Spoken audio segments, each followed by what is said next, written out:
Assalamualaikum warahmatullahi wabarakatuh. Perkenalkan, nama saya Nabila Lutfia Syafrani dari Program Studi D3 Akuntansi Universitas Bengkulu Angkatan 2019.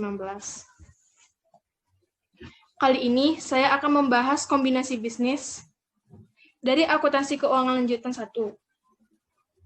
Dalam kombinasi bisnis terdapat motivasi dan keuntungan bisnis. Motivasi dari perusahaan secara umum yaitu ingin entitasnya lebih besar dan lebih berkembang. Sedangkan untuk keuntungan kombinasinya itu sendiri adalah diperoleh imbal hasil yang besar bagi pemegang saham. Dalam motivasi dan keuntungan bisnis terdapat dua perkembangan, yaitu perkembangan secara organik dan perkembangan secara anorganik. Untuk perkembangan organik itu bertumbuh secara natural dengan jangka waktu yang lebih lama, sedangkan anorganik itu pertumbuhan yang diakibatkan oleh akuisisi dan pembelian perusahaan, sedangkan untuk jangka waktunya itu lebih cepat. Pengembangan bisnis. Dalam model pengembangan usaha itu terdapat dua, pengembangan bisnis secara internal dan pengembangan bisnis secara eksternal. Untuk bentuk dari pengembangan bisnis sering disebut sebagai restrukturasi entitas pengendali. Sebagai contoh, PTA memiliki entitas anak PTB dan PTC. Kombinasi bisnis yang dilakukan dengan menjual PTA pada saham PTC. Selanjutnya kepada PTB, bentuk kombinasi bisnis tersebut merupakan contoh bentuk restrukturisasi entitas pengendali. Secara total tidak terjadi perubahan kepemilikan, hanya saja terjadi perubahan PT yang awalnya entitas anak berubah menjadi entitas cucu. Berikutnya adalah aspek etika dalam kombinasi bisnis. Dalam etika dalam kombinasi bisnis ini, ada yang namanya manajemen laba. Apa sih manajemen laba? Manajemen laba adalah mengelola pendapatan arus masuk dan pengeluaran arus keluar untuk memastikan bahwa bisnisnya menghasilkan laba operasi secara bersih. Jika suatu perusahaan labanya mengalami kenaikan dan penurunan secara gratis atau yang tidak wajar, maka bagi investor perusahaan tersebut dianggap performa perusahaan tersebut kurang baik. Jenis-jenis kombinasi bisnis ada 3, yaitu integrasi vertikal, integrasi horizontal, dan konglomerasi. Bentuk entitas ada 3, yaitu merger, konsolidasi, akuisisi saham. Merger merupakan penggabungan antara beberapa perusahaan dan entitasnya diakuisisi itu mengalir bubar, maka seluruh aset dan liabilitasnya diambil alih oleh pihak yang mengakuisisi. Sedangkan konsolidasi merupakan proses pengambil alihan sebagai besar saham atau aset atau kepemilikan suatu badan usaha yang sama. Sedangkan akuisisi saham itu merupakan penggabungan antara beberapa perusahaan yang menghasilkan entitas baru, maka aset dan liabilitasnya diambil alih oleh pihak yang bergabung. Metode akuntansi itu terdapat 2, yaitu metode pooling of interest dan metode purchase atau pembelian. Metode akuntansi yang pertama yaitu metode pooling of interest atau penyatuan kepentingan yang digunakan pada PSAK 38 kombinasi bisnis entitas sepengendali. Sedangkan untuk metode purchase atau pembelian itu terdapat sebagai diatur dalam PSAK 22.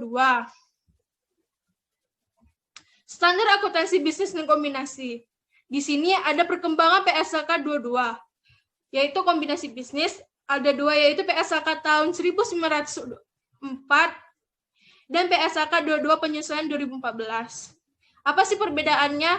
Sedangkan untuk di tahun 1994, yang mana masih berlaku penggunaannya, yaitu 2 metode, pooling interest dan metode purchase. Sedangkan untuk PSAK 22 hanya berlaku metode purchase atau akuisisi. Untuk metode penyatuan kepentingan digunakan penggabungan, itu hanya berlaku di PSAK tahun 1994. Sedangkan untuk yang PSAK penyesuaian 2014, metode penyatuan kepentingan tidak diperkenankan. Restrukturisasi entitas pengendali sudah saya jelaskan sebelumnya. Ada aspek perpajakan dalam kombinasi bisnis. Aspek perpajakan dalam kombinasi bisnis, pajak merupakan hal yang harus diperhatikan dalam merger atau akuisisi. Proses merger yang diakuisisi melibatkan transfer aset, liabilitas, dan pajak penghasilan yang dikenakan atas selisih antara nilai buku aset dan liabilitas dengan nilai wajar aset. dan liabilitas yang dialihkan dalam proses merger dan akuisisi kombinasi bisnis dan pengendalian. Berikutnya kombinasi bisnis dan pengendalian. Di sini ada definisinya masing-masing. Kombinasi bisnis adalah merupakan suatu proses mengombinasikan bisnis yang di mana terjadi peristiwa sebuah entitas memperoleh pengendalian.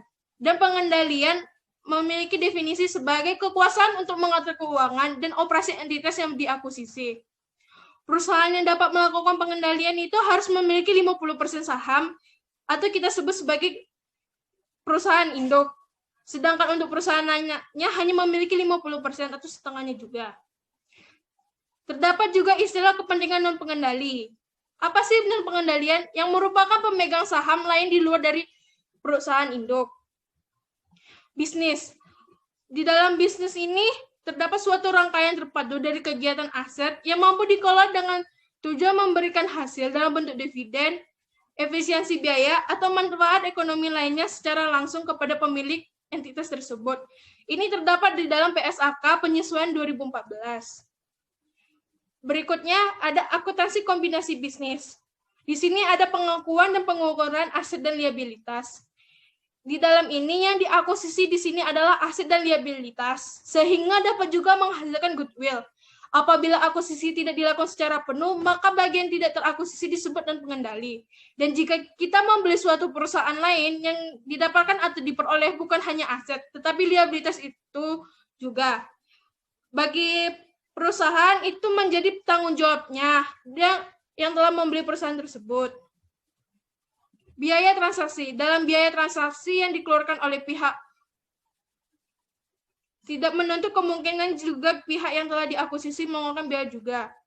Di sini terdapat 6 biaya yang dicakup, antara lain biaya makelar, biaya advis, biaya hukum, akuntansi, penilaian, dan biaya profesional atau konsultasi lainnya.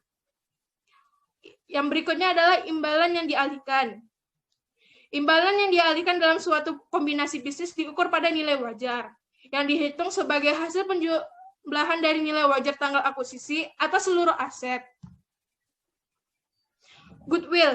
Goodwill merupakan aset yang berwujud, dan goodwill muncul ketika entitas melakukan akuisisi entitas lainnya.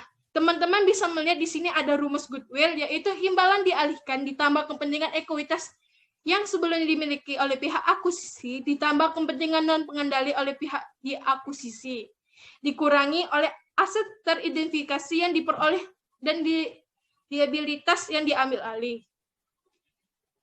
Kita masuk dalam pembelian diskon. Apa sih pembelian diskon? Suatu kombinasi bisnis yang mana jumlah nilai wajar aset teridentifikasi yang diperoleh dan liabilitas yang diambil alih melebihi nilai agregat. Akuisisi bertahap. Dalam suatu kombinasi bisnis yang dilakukan secara bertahap, pihak pengakuisisi mengukur kembali kepentingan ekuitas yang dimiliki sebelumnya pada pihak diakuisisi pada nilai wajar tanggal akuisisi dan mengakui keuntungan atau kerugian yang dihasilkan jika ada di dalam laba rugi. Dalam periode ini, pelaporan sebelumnya pihak pengakuisisi mungkin lebih mengakui perubahan nilai kepentingan ekuitasnya daripada pihak diakuisisi dalam pendapatan komprehensif lainnya.